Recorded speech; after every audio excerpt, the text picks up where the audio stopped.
Now we are taking you back to India and that breaking news out of the capital where India's upper house of parliament has passed a controversial citizenship bill that will allow minorities who face religious persecution from neighbouring Pakistan, Bangladesh and Afghanistan to be eligible for citizenship so long as they're not Muslim. Let's go to our reporter Anchal Vora. She is joining us live from New Delhi. So the bill has passed as expected, Anchal.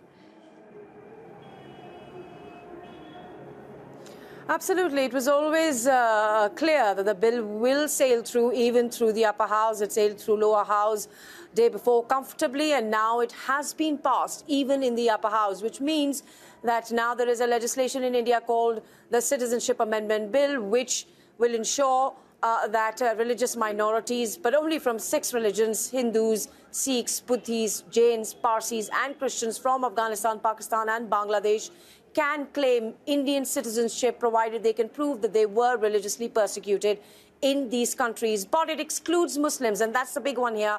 Why exclude Muslims? This bill has been described as discriminatory by many political observers, by many analysts, journalists, and of course also the politicians from opposition parties and Muslim activists and opposition leaders as well. They say that why has the government not included the persecuted Rohingya in Myanmar? Why have they not included the persecuted Tamils, even though they're Hindu, from Sri Lanka? They say that the government is trying to look for an explanation when it only includes persecuted minorities in the 3 countries which happen to be Muslim majority. They say that when you exclude Muslims, it has a long-lasting impact on the social fabric of the country, because it has to be seen in conjunction with the National Register of Citizens, which the government has already gone through in the state of Assam. That's essentially a list of who is and is not an Indian in the state of Assam. Now, when that is done across India, as is the government's plan, then it will be easier for Hindus to claim citizenship, but not for the Muslim.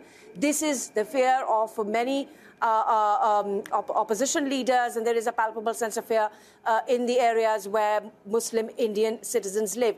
Other than that, we've also seen protests in the northeast of India, massive protests today. They also turned violent. We witnessed scenes of protesters chanting slogans around a bonfire. The police reacted. They shot tear gas shells at them.